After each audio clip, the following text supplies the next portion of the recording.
Okay, ladies and gentlemen, we're at noon straight up here, so we're going to go ahead and move and get this meeting started and get moving forward here.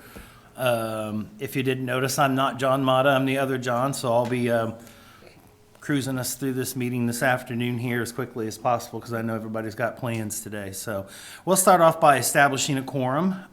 Looks like there's 5, 6 of us. I don't think John was planning on being on Zoom, so it's just going to be the 6 of us today. So does establish that. And we'll go ahead and move to the Pledge of Allegiance, and we'll have Director Pete lead us in that. I pledge allegiance to the flag of the United States of America and to the republic for which it stands, one nation, under God, indivisible, with liberty and justice for all. Thank you for that, sir. We'll go ahead and move on to number 3 now, which is the consent agenda. Of course, our items on the consent agendas are those of a routine and housekeeping nature or those items which have been previously reviewed by the law board. A law board member may request an item be removed or moved to the general agenda. Anybody got anything to add to that? I can take a motion, or if you have a specific question. I would move to approve the consent agenda. I'll move to second. Okay, it's been moved and seconded to approve the consent agenda. All those in favor? Aye. Okay. Motion passes 6-0. And we'll go ahead and move on to the general agenda now. Are there any additions or deletions? Seeing none, we'll go ahead and move on to public comment. Anybody from the public? This is a chance to address. I know it's Thanksgiving, so I'm sure everybody's just ready to go eat turkey, right? Okay. Okay. I'll go ahead and close off the public comment section of the general agenda, and we'll move on to comments from the Fraternal Order of Police, Lodge 17. I think Officer Pate's with us this afternoon. Hello, I'm Rach Pate, the FOP president. Just come in to give the law board an update. I know that we've had some posts recently on our FOP page, and then the police department has shared them, but we have our Cops and Kids event coming up. At this point, we've raised enough funds for 55 of the 75 kids. Okay. So we are doing some additional fundraising. At this time, a lot of employees donate, and then also some community members have sent in donations as well, and we're just grateful for all of that and the community support behind this event. It is an event to where we're able to sometimes interact with citizens and children in the community that have maybe had a negative patrol interaction or police interaction, and then they get this really positive one where we're able to help them have a really good Christmas. The other update I have is that Tippecop is coming up. We generally do that the first week of December, and this year it's statewide. The tentative date is December 6th, and that would be at Texas Roadhouse. So we'll have officers and Special Olympics athletes there raising funds for the upcoming year's events. So, does anybody have any questions? What's the deadline with Cops and Kids? Donations, we're trying to get all donations in prior to about December 20th. Okay, So, good to know. all right, thank you. Okay, we'll move on to item L on the general agenda now, and that's board member comments. Anybody have any comments they would like to share? I was just going to add one item, and I just wanted to say thanks for all the hard work and efforts during the Veterans Day Parade this year. To my knowledge, it's still the largest one in the state of Kansas, and it takes all hands on deck to make that accomplished. So appreciate all the work and efforts, and to all those members of staff, sworn or non-sworn, that are also veterans themselves. So. And I guess with that, we'll move on to item M, and that's the 2023 budget review. And I believe Director Pete and Captain Yeager are going to provide the backdrop for that. Yeah. And maybe several other ones there too. Yeah. Okay. Yeah, well, there's a couple items. So we thought, in order to kind of inform everybody in the board in regards to where we're at so far in the year with respect to budget, and forecasting a little bit of next year with, some carryover funds that may be there, we wanted to address some of those items and just look at our budget year review for 2023. So you'll see we're about, as of October 31st, we're about 83% through the budget year. We've expended a little less than 82%, which leaves us at 1.4% excess.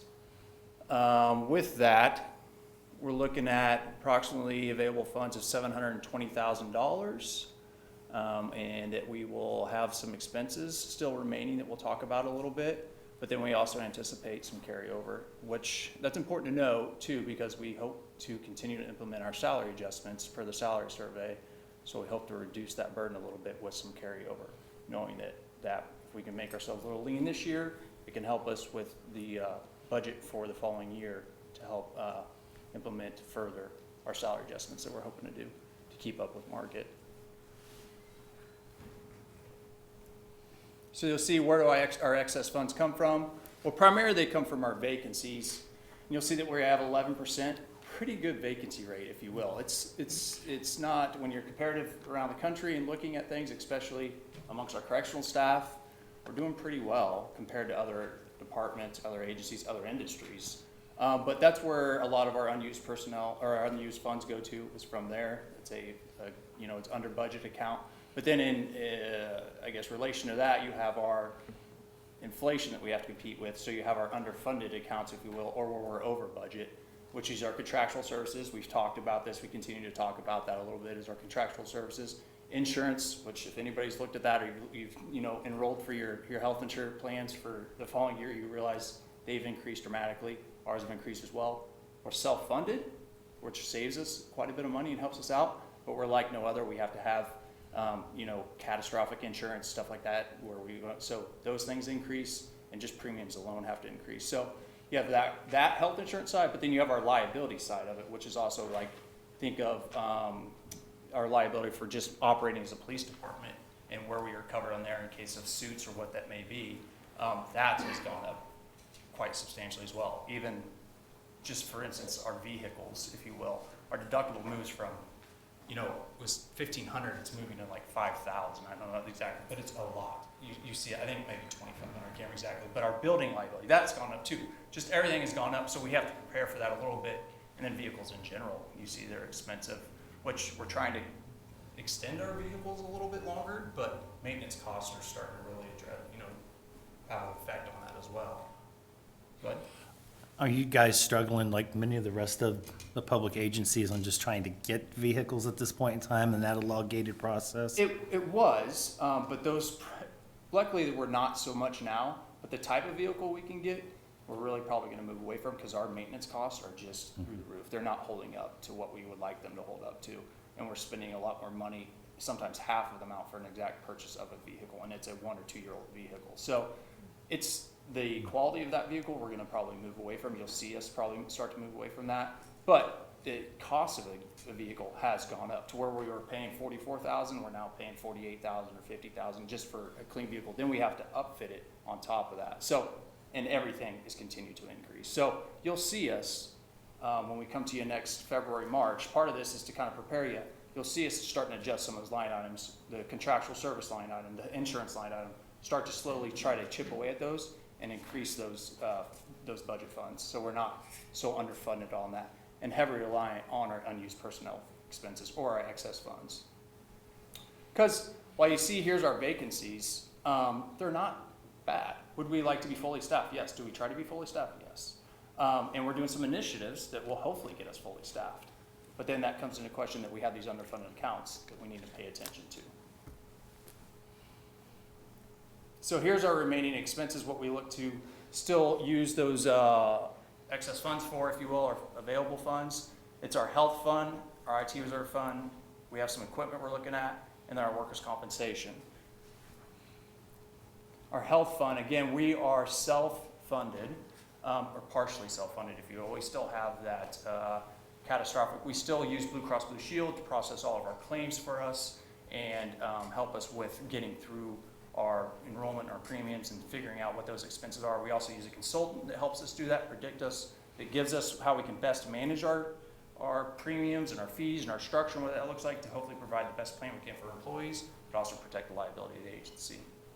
So you'll see we have a reserve fund of about $975,000. We use that to pay a lot of our claims and anything else that would become an excess. if it hit the stop loss, if you will, or whatever that may be. But this year, we were talking to our consultants, it's been the largest amount of funds and claims that we've seen, and he thought it was going to be in at least 10 years. So you see there's a 28% increase from 2022.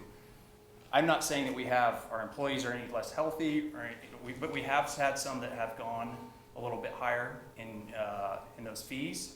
But it's just increasing everything. I think you saw it with COVID, where you have hospitals now or whatever that has to employ nurses and increase their funding in regards to that. And that is then passed on to us until you'll see where those fees have increased, and we need to prepare for that. So we're looking at adding $275,000 into that to increase our reserve balance over $1 million, to be a little over $1 million, to prepare us for even having, if this trend continues to have really heavy expense years.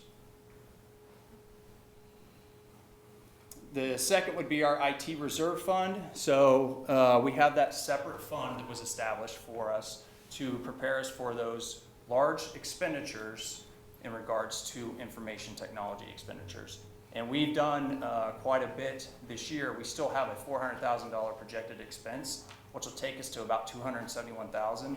We really like to keep that around the $400,000 to $500,000. We can really go up to as much as 4%, which, you know, I think when we start this year, it's probably just less than $1 million, but technology is expensive. We're continuing to ever increase. We're expanding as an agency, and so you'll see that we are having to put constant money into the infrastructure. I will note that the IT section has done a very good job of forecasting those expenditures, so you'll see they have a capital improvement plan kind of strategy that goes out 5 years, and it shows these dips and where they go. So we know if we add about 150,000 and we slowly add years, we can bring it back up and we'll be okay, because there shouldn't be, after this year, any of those 400,000 or so expenses within the next coming 2 to 3 years.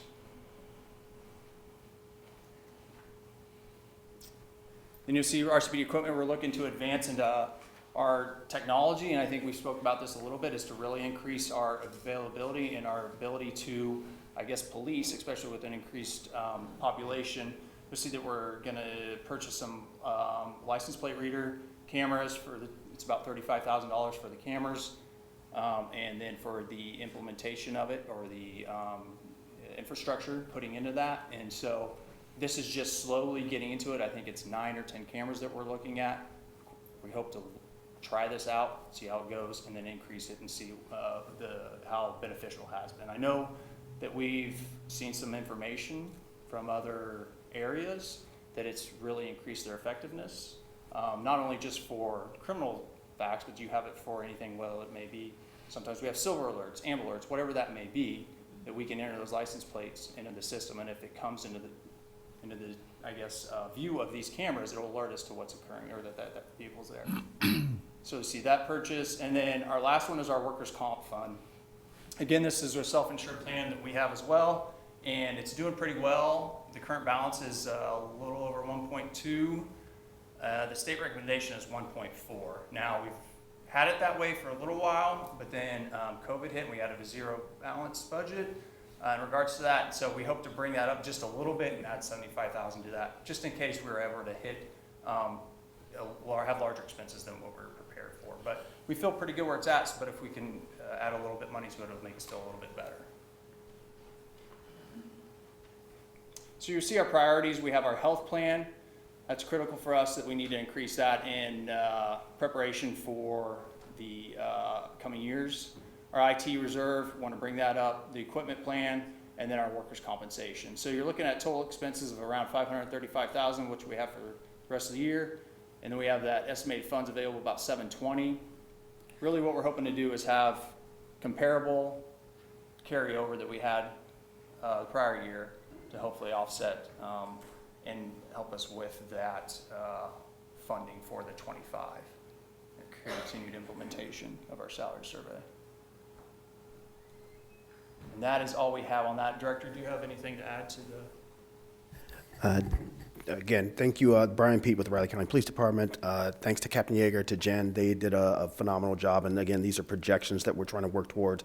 We've been keeping, you know, part of the concern, or part of some things that folks in the community have said regarding RCPD and how we're expending end-of-the-year funds, so we want to make sure that we're fully transparent with this, and also letting the board know that we're looking at those strategic priorities that we had talked about earlier in the year.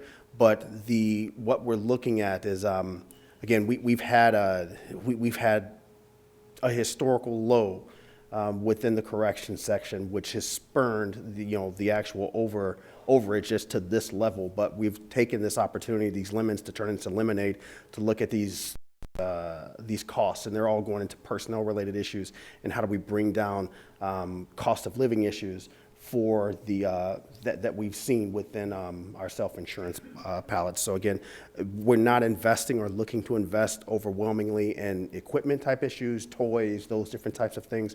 The investment's going right back into the infrastructure and to the feasibility of the department, and then we're looking at taking a small percentage of that for the technological upgrade. And I think that throughout this year, as I've been letting the board know regarding information and notifications and updates, that the technology that we're looking to implement is something that's going to be, I think, extraordinarily beneficial in helping us to be more proactive and especially reactive to the types of crimes that we're beginning to see more of and more often within our community. Stand for any questions? The vacancy numbers that you provided, Captain, those are current numbers. That's not an aggregate or an average or anything. That is throughout the year. Okay. That's the average. Okay, it is an average. Yeah, it's current vacancy, but the rate's that. Okay. Makes sense? Yeah. Okay. Yep. I look for us to hopefully not be in the same position next year with vacancies. But I would say also, I feel like it's not as bad as other places. And so I think that's a testament to you all funding us properly and our staff doing what they can to retain, recruit, attract people, and hopefully keep them here. And if I can also add to that, the word has gotten out that we do, again, the biggest thing within the law enforcement community right now is the level of support that an agency has from both its community and from its governing bodies. And the word is out that we have a law board that supports us, that holds us accountable, that supports us. The discussions that we've had regarding our budget earlier this year have not gone unnoticed. And I think a lot of folks were very appreciative to include internally. So again, thank you for that, as Captain Yeager had also mentioned. But what I also want to point out is that we're not hemorrhaging at the rate, nearly the rate as other places are. As a matter of fact, within the last 2 months, we haven't lost anyone within our correction section, with the exception of, there was a disciplinary issue, but we have one officer, or a corrections officer, who just transitioned over this morning. He just got pinned on to go to the sworn side of the house. And then we swore in two new corrections officers, one from another agency, who had told me that the word is out within where she came from of what the Riley County Police Department is doing within its corrections section, as well as what it's doing administratively, a family environment, if you will. And that, so that word of mouth you desperately need, because we can say all we want to in commercials and advertising, everything else, but when you have individuals who just come over and say, hey, I think this place is a really good place, you guys ought to come over here because the morale is higher. That's the type of wording that we've been doing and that we've been trying to get out, and that's what we're starting to see. So I'm hoping, knock on wood, that next year we won't see these types of numbers, and which is a good thing for us operationally, but it's also going to be a bad thing because we have to look at the fiscal responsibility of trying to be staffed at our closer levels, and how that's going to affect our budgeting, which is why we're trying to be very, very conservative in what we're picking and choosing for our end-of-year funding.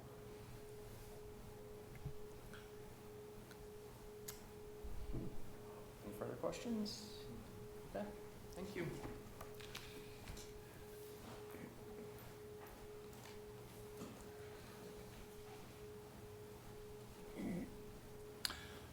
Okay. I guess that moves us to letter N, and to my knowledge, we didn't have any executive sessions for anything, correct? Yes, sir. Actually, now that there has been a change, there are three personnel matters I'd just like to let the board be aware of, and then we should be okay. And seeing that it is Thanksgiving, I'll make sure I talk very, very quickly. No more than 6 minutes, sir. For each one of them, or, 2 minutes per incident. okay. Okay, but they're all non-elected personnel matters. So I would move to go into executive session for 6 minutes for non-elected personnel matter, reconvening at 12:26. It's been moved and seconded to go into executive session for a matter of non-elected personnel for 6 minutes, reconvening at 12:26 PM. All in favor? Aye.